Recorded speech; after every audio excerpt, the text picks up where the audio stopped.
She hastens past. She must speak to no one. She does not belong here.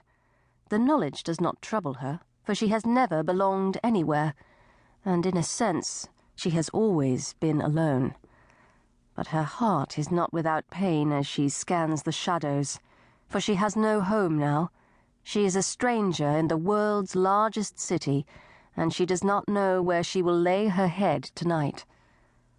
And if, Lord willing, she lives until morning, she can only hope to find the loved one for whom she is searching.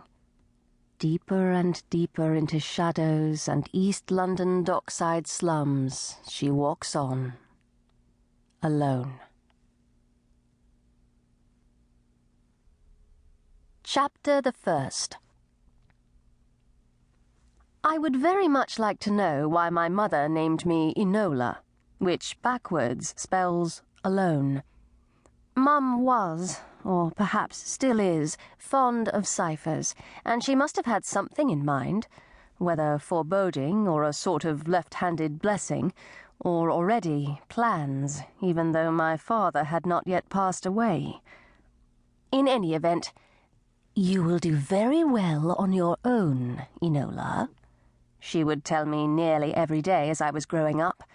Indeed, this was her usual absent-minded farewell as she went off with sketchbook, brushes and watercolours to roam the countryside. And indeed, alone was very much how she left me when, on the July evening of my 14th birthday, she neglected to return to Ferndale Hall, our home. As I had my celebration anyway, with Lane the butler and his wife the cook, the absence of my mother did not at first trouble me.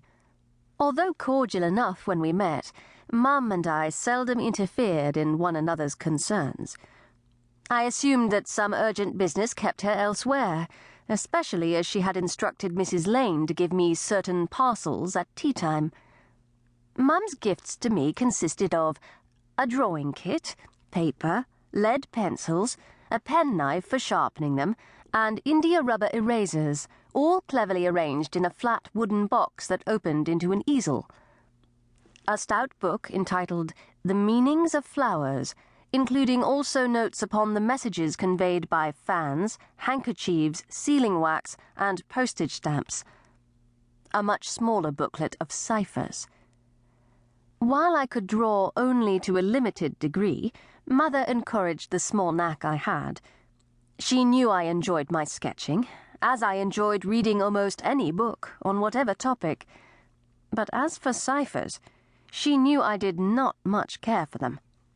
Nevertheless, she had made this little book for me with her own hands, as I could plainly see, folding and stitching together pages she had decorated with dainty watercolour flowers. Obviously, she had been at work on this gift for some time. She did not lack thought for me, I told myself, firmly, several times throughout the evening. While I had no idea where Mum might be, I expected she would either come home or send a message during the night. I slept peacefully enough. However, the next morning, Lane shook his head. No, the lady of the house had not returned. No, there had been no word from her. Outside, grey rain fell, fitting my mood, which grew more and more uneasy. After breakfast, I trotted back upstairs to my bedroom, a pleasant refuge where the wardrobe, washstand, dresser, and so forth were painted white with pink and blue stenciled posies around the edges. Cottage furniture, folk called it. Cheap stuff suitable only for a child, but I liked it. Most days. Not today. I could not have stayed indoors. Indeed, I could not sit down except hastily to pull galoshes over my boots.